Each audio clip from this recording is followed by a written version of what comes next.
So here we are again talking about tackles. At least we got some good news on one. The other one is news about a right tackle competition or lack thereof. DA talked about that. We'll have the practice reports, and we're going to talk about the wide receiver room a little bit. I'm Tim. Let's talk Saints. So we're going to kind of start off with the not so good, and I'll let you hear it from DA's own voice. We obviously see a ton of positions where you compete and rotate. Safety, we just talked about yesterday. You did it with left guard for a while, linebacker. What's the philosophy behind right tackle has not been an open competition so far as you? Well, I would disagree with that in terms of. Okay, right off the bat, obviously DA doesn't want to have this conversation because, yeah, I'll disagree with that. But what the reporter was really asking, he tried to jump in there and say, no, talking about sharing snaps or because basically right now, Penning's grabbing all the snaps with the first team at right tackle. But when you look at like left guard or the safeties, you see where they're alternating, or even the backup quarterback position. You see in Rattler and Hayner alternate between the 2 and 3s, trying to get, but none of that's really going on with the right tackle. DA had a little issue with it. Sounds like with this even being brought up. Um, um, yeah, I think there's part of it with the offensive line trying to create some cohesiveness with a group. Um, and yet there's got to be some competition. And I also think this. I think that I'm looking for. Okay, I want to see one of these other guys step up and tell me that they need to be the guy. Okay, if he's being 100% honest with that answer, it is scaring the crap out of me, because what he's basically saying is we can't have a competition because nobody else behind Penning is stepping up to the plate saying, "Hey, I want to compete for the job." That they're showing him anything, which means we have two offensive tackles as of right now to try to play a 17-game season. If you're telling me one of the other tackles can't challenge Penning, can't do enough to say, hey, Trevor, move over, I'm coming. Because look, the deal with Penning is it's just the struggles. And we hear about them in practice. We actually have a few clips, one of which was I broke it up on the thumbnail yesterday of him getting beat badly. We had Saturday night's game where early on, when it was pretty much the ones, the only pressures that were really being given up were coming from his side. And Arizona wasn't exactly, throwing the Bosa brothers or Hassan Reddick or anybody like that out there, or Chase Young, for instance. So, look, it wasn't horrible. There's a lot of talk about him being bad, and there's some bias built in that because he was bad for last year and the year before, for the brief periods we saw him in both years. So that's baked in until he does something different and proves to us, yeah, I'm not that guy anymore. I'm better. I'm personally not seeing it. I don't know if anybody else is, other than the coaching staff and DA. I don't really know what's going on here, but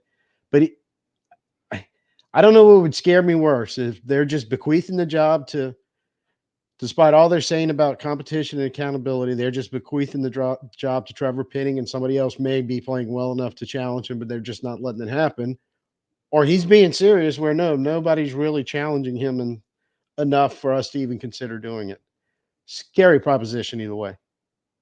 And so, this isn't. We don't run a charity organization where we just give things away. I mean, guys have to go out and earn it, and you start somewhere, right? And then, like, I'm looking for, okay, where are the signs, that say, Coach, you need to put me in here. And where we're at today, I still feel like we've got the right 5 guys out there, but we're going to continue to evaluate it at all those spots. Oliudo obviously missed a significant amount of time with the injury. What have you seen from him since? So he's Yeah, basically saying no, it's the five we're rolling with more or less because I'm assuming, even though I haven't heard it stated that Lucas Patrick has kind of locked down the left guard job. It seems like, but they did bring up Oliuta, who was an injury issue somewhere along the way, so he's coming back a little slower because he was a right tackle in Minnesota. He was a right tackle for Kyle Shanahan. I mean, not Kyle Shanahan, Clint Kubiak when he was the OC in 2021. So maybe that's their fallback plan and they're just waiting for him. But he hasn't exactly set the world on fire so far in practice either. In fact, they were working him a lot at left guard, doing that when there was a competition at left guard. He was getting some snaps there. So, yeah, I just don't know what's going on with this right tackle spot and the fact that maybe defensive is too strong of a word, that he was a little defensive in answering this, but he definitely for the first time I think I've seen this training camp sounded and kind of took the body language of I really don't want to have this conversation, but they're making him have the conversation. From July 22nd through whatever. Yeah, look, I mean, I would say there's still some inconsistencies, and yet, if you watch play after play after play, you see some good things. But I would say in relationship to that, or in relationship to the left guard position, like I'm waiting to see who just jumps out there and says, "This is my job," and so we'll figure it out. Yeah, with your background kind of as a defensive coach, when so many. So I don't really know how confident I am with the whole hey we'll figure it out, but I guess that's part of it is they'll have to figure it out. It would be better if Trevor Penning would figure it out. That's really what I'd love to see in all this, but hell, I don't know. I just don't know at this point. Um, Kind of the conversation even on yesterday's video in the comments, bringing up, well, what do you do? You feel like I feel like we're going to do something, but what do you do? Well, there's a tough answer too because yeah, there's some free agent tackles out there, and if you want to look at likely the top four names, you're starting with Jason Peters, who's 42 years old, and when Tom Brady retired, he got the honor of being the oldest active player in the NFL. I don't think you really want to go there unless he just wants to show up on a team friendly deal and play only 1 year, which I doubt would happen if he even plans on coming back and playing at all. Then you're looking at Riley Reef and David Bakhtiari, two guys you'd normally love to have, except at 35 and 32. They're both coming off season ending knee injuries last year in 2023. So then you're thinking you could be walking into another Ramcheck position there. Even though they're quite a few years younger and you could conceivably give them a multi-year deal to get them to show up, it's probably still not in your best interest. And then you're starting to get down to guys like Donovan Smith, and this is probably once you get to his name and some of the remaining names, it's they're all the same guy basically, which is Smith is 31 years old, was a good tackle at one point in the league, but not lately. And last year in Kansas City, even though he helped him win a Super Bowl, he wasn't very good. Particularly, it just helps when you got a guy like Patrick Mahomes behind you, like Drew did for years for us.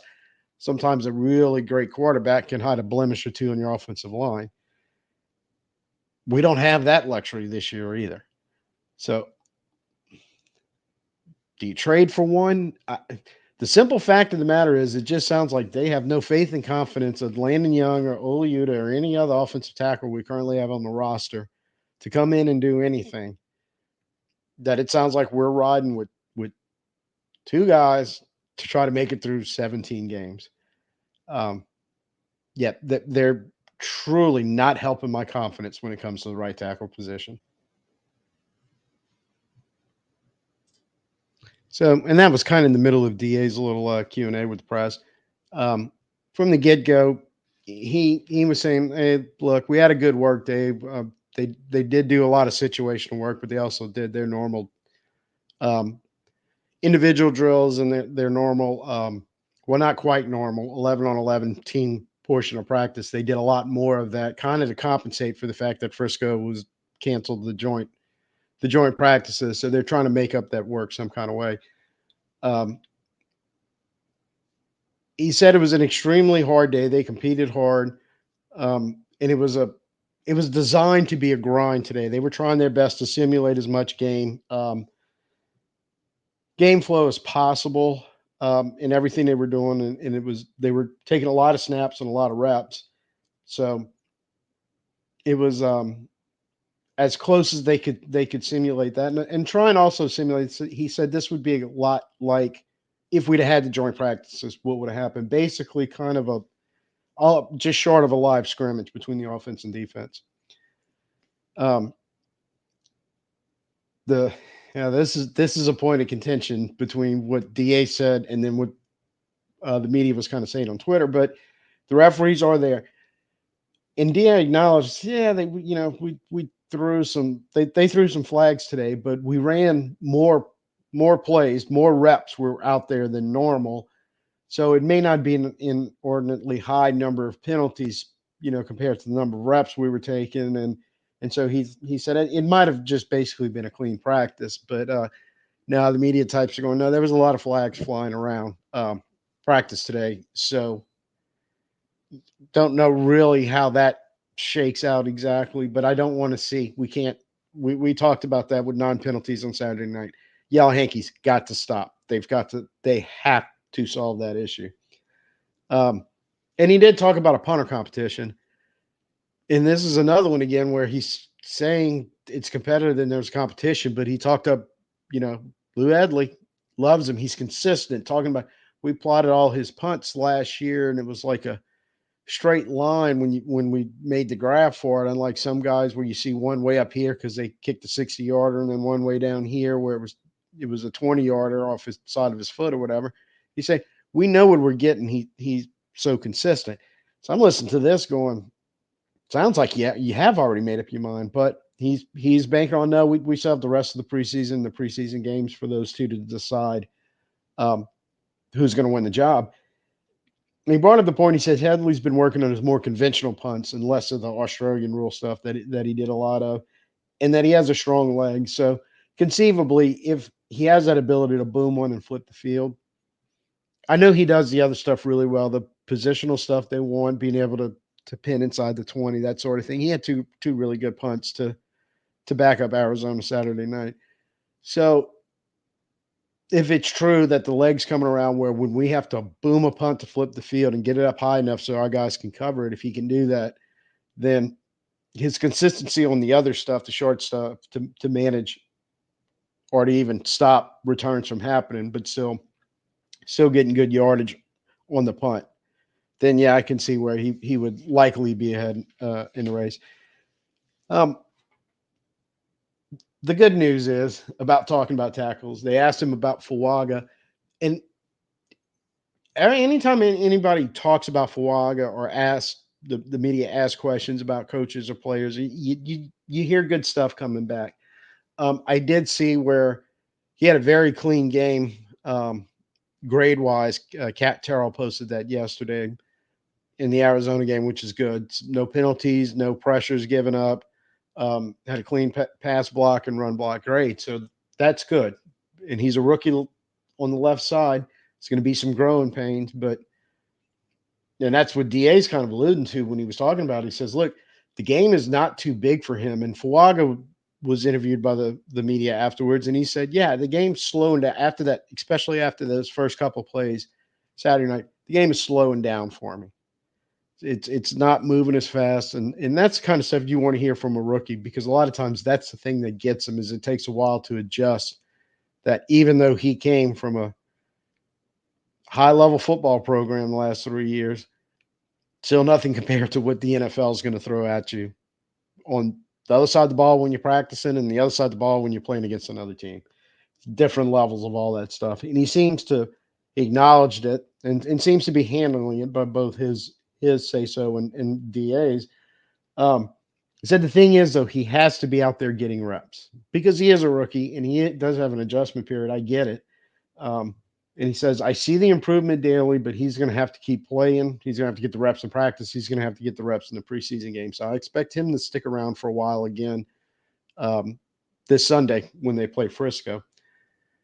Um, Kind of getting along the injury portion of all this because they brought up Kendre Miller, who we haven't seen since July 24th when camp first opened, and he's still not back. And he kind of talking generally when they were having the conversation about guys staying in the training room and not getting back on the field. He said he gives us no real evaluation process. We're getting no information. We're not seeing anything. So how can we make judgment calls on anything? He said older guys who have been here a while. He said, for instance, Demario Davis.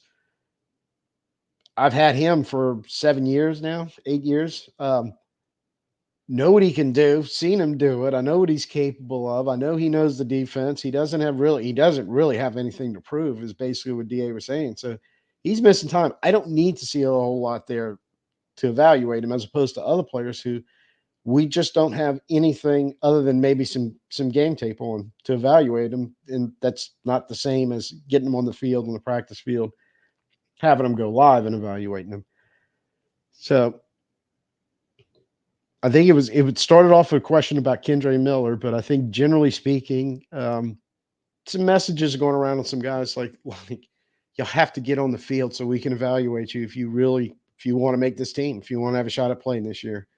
So, and it sounds like they are starting to get some guys back. We'll just roll into the injury report. One of them they lost was Jalen Ford. And DA said, yeah, he hurt the other hamstring. So he had been out for a while with a hamstring issue, showed up, played pretty well Saturday night, and now apparently is injured the other hamstring. Means and Shaheed showed back up today in full participation mode, but Michael Jacobson and Miller Bradford not at practice to join Alvin, AT, Isaiah Stallbird, Nick Saldivari, and Jeff Cook. All of those were no-shows. Cesar Ruiz left for a brief period of time to the medical tent, but came back out and finished practice. But we're starting to get some guys working in like the rehab group or whatever off to the side with trainers. Juwan Johnson, Ugi Amata, Pete Werner, Paulson Adebo, Kendre Miller, and Mason Tipton were all seen at various times working there. So hopefully we're about ready to get a big chunk of these guys back. And Demario Davis showed back up in practice today, but he was limited participation, mostly just kind of individual drills. They held him out of the team 11-on-11 stuff. So, I mean, I guess the injuries are what they are at this point, but that's getting to be another concern of just still not seeing some guys and going, look, we're about ready to roll into preseason game number 2. Not much training camp left after that. And then the season is going to be right around the corner. And, you want the guys to get to work. You want all this stuff. But Kendre Miller, we're knocking on 3 weeks. It's going to be a month next week since he's been out on the field getting the work he needs to get in. Sooner or later, they got to get healthy, or we're just going to have to start IR and people and moving on, I guess. I don't know. And speaking of IR, we did have some roster moves. Apparently, Jermaine Johnson last night was IR'd. It sounds like it's one of those deals where they IR'd him and they're probably going to make an injury settlement waiver thingy with him in the near future. And so likely not to be around, definitely won't play this year. And they waived defensive tackle Kyler Baugh to bring back Mason Fairchild, tight end, which probably has something to do with the fact that Jacobson missed practice with an apparent injury. So, again, missing time. We're going to run through the practice report a little bit today. Sounded kind of more of an offensive day, although DA mentioned that a little later in the day, the defense kind of started finding its footing and coming back, playing a little better. Derek Carr had his second pretty good day in a row after being 11 for 11 yesterday in the team 11-on-11s. He went 7 of 7 in the first period today, and they did multiple periods, like DA was saying, because they kind of extended the grind out on the reps to get these guys some work. And he ended up finishing 17 for 22 on the day. Um, he did draw or I should say, he was used as an example by Andrew Janoko um, to Hayner and Rattler because they did some situational red zone work, and on one play he took a check down and flipped the ball to Jamal Williams that ended up going for a first down. And Janoko was like telling the young guys, "Look, sometimes it's better take what the defense gives you and move the chains, even though we're in the red zone, instead of trying to force the ball down there somewhere or holding it too long, or whatever example he was making for them to not do in that situation, and just look, take the yards and move the sticks." Um, Play of the day was probably Olave. They said he made a tremendous catch down one of the sidelines, and just goes with they when they were talking about the catch, they keep mentioning the fact that Chris Olave has looked very good, played very well in training camp so far this year, and so hopefully he's established himself as that one we all thought he could be, and that we're going to need in this offense. So some good news there. They said they were still the line was still showing some protection issues, but I believe a couple of the guys in attendance were also saying at times, but at times they held up pretty well. So whatever that means, mixed bag of tricks. But I'm just getting a little tired about talking about the offensive line right now, about as much as I'm tired of talking about injuries. Um, And one of the things they pointed out, some of the penalties were kind of the dumb, unforced kind. Like they were doing a hurry up into half drill, and they got caught a couple times with too many men in the huddle. You know, legal procedures or lining up, all this kind of stuff. That's kind of the. So it may not have been a high volume of flags compared to the number of reps they were taking, like Da was saying. But stuff like this, it's like, oh my God, no, cannot let that happen. You're just that's just mental stuff that no, we cannot allow to happen.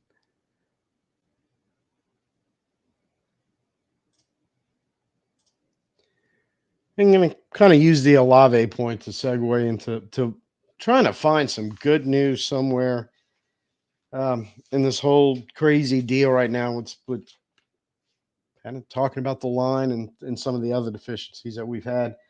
Um, Getting pretty pumped about the wide receiver room, and I went ahead and just got a bunch of videos of them in training camp rolling right there while we just kind of talk about that. I think this room is set, provided everybody gets healthy and stays healthy.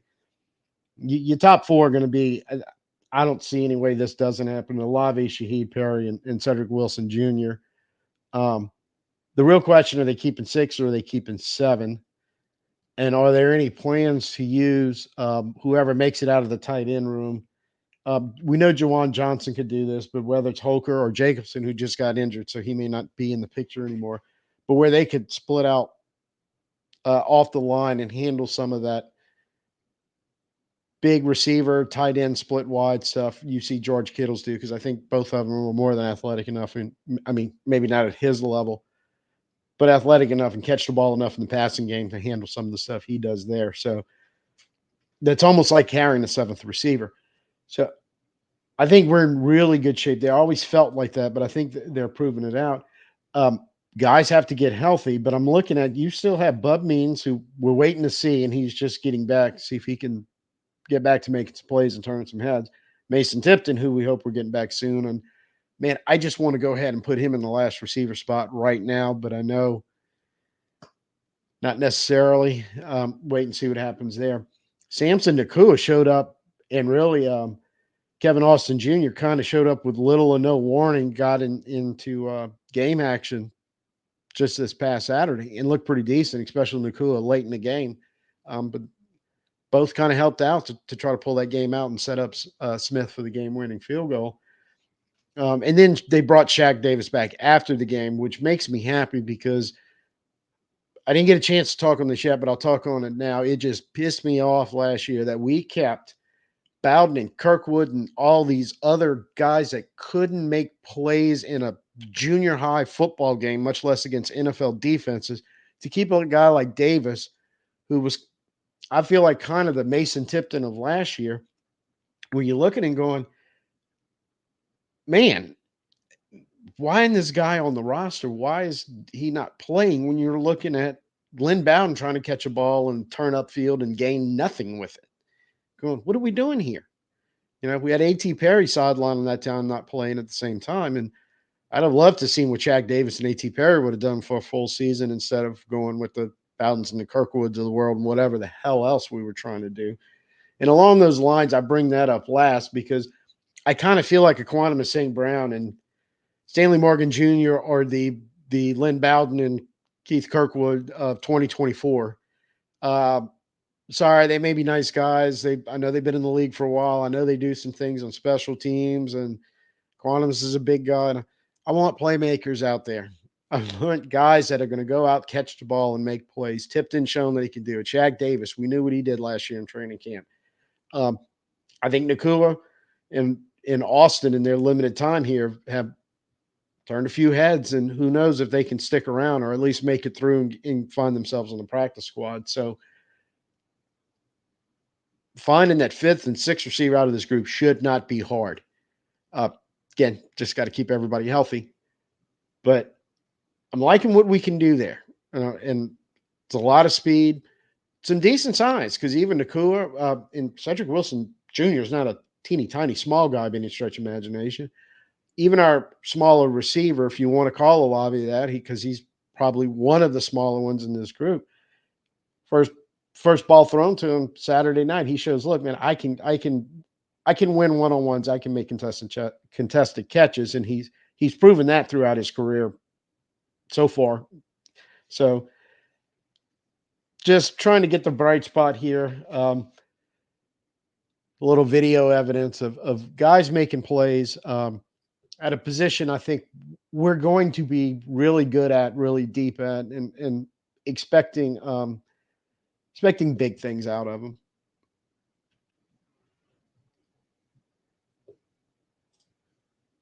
So look, I'm still not ready to write off the tackle position, although it's unnerving, it's unsettling, and I'm a little pissed we find ourselves in this position because we had to know it was a problem and we were supposed to address it and fix it all before this point. But if the light bulb clicks, and not just on Penning, like I'm saying, some of these backups, it's going to have to do it too. You need depth at that position, and it doesn't sound like we have any of it. So somewhere along the way, this needs to click in. They need to play better, like immediately. I want to start hearing good things because Penning's name so far, I haven't seen anything. Just check Twitter again. Really coming up with his name, good, bad, or ugly, or whatever went on. And it's like almost like no news. Is that supposed to be good news? Kind of is with Fuaga. We don't hear much about him unless somebody specifically brings his name up to let a coach or a player talk about it. And then you start, or, his game grades get tweeted out and you're looking at it going, hey, man, he had a pretty good game, according to the film study. So it could be an overreaction, but it's what we've seen. And I'm still going back to yesterday, having our 2s and 3s beating him in one-on-ones. That's what set the alarm bells off for me. And we have to start seeing something different, better soon, definitely by Sunday, because I don't know if we have a plan C, D, or E. And I don't know at this point if we can make one if we don't. So it is concerning and a little worrying. And I need some positive affirmation that it won't be the disaster that it's suddenly starting to creep up and feel like it could be. So tell me what you think. Give me the thumbs up if at least doing part of the video on wide receiver room made you feel a little better, because it made me feel a little better talking about it. And that's what I'm going to try to leave on the outro here with. Hey, we got really good wide receivers, and we should be able to do a lot of really good things with them. So, but let me know what you got in the comments.